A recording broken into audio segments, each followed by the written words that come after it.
बिस्मिल्लाहिर्रहमानिर्रहीम। अस्सलाम वालेकुम दोस्तों, आज की हमारी वीडियो अर्तुगरुल गाजी के दूसरे बेटे और उस्मानी खानदान के पहले शहीद सावसी बे के बारे में है। तारीख में सावसी बे को सल्तनत उस्मानिया के बानी उस्मान गाजी के बड़े भाई के तौर पर बयान किया गया है।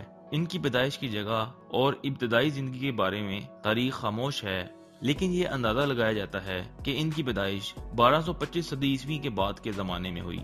इससे पहले आपसे दरख्वास्त है कि तारीखी और मालूमाती वीडियोस के लिए हमारा चैनल जरूर सब्सक्राइब करें। तुर्क तारीख में इन्हें एक मुफक्किर और इल्म तहकीक में दिलचस्पी रखने वाली शख्सियत के तौर पर बयान किया गया है। उन्होंने अर्तुगरुल गाजी के ज़ेरे साया फौजी तरबियत हासिल की। फौजी तरबियत के साथ साथ उन्होंने बेहतरीन तालीम भी हासिल की। वो बेहतरीन जंगजू और इंतजामी अमूर के माहिर बताए जाते हैं। मंगोलों और बाज़ंतीनियों के साथ कई लड़ाइयों में वो अपने वालिद अर्तुगरुल गाजी के साथ शामिल रहे। 1285 सदी ईस्वी में कालाशार किले पर हमले की मुहिम के दौरान वो उस्मान गाजी के साथ थे।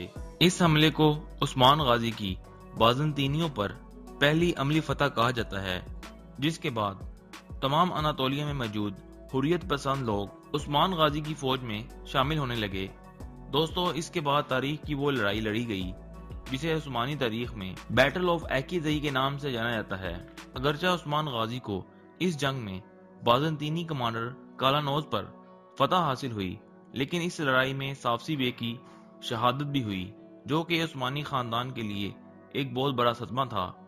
तुर्क आज तक सावसी बे की शहादत की याद में अगस्त के महीने में यादगार मनाते हैं और कई नज़में, लोक कहानियां भी सावसी बे से मंसूब की जाती हैं।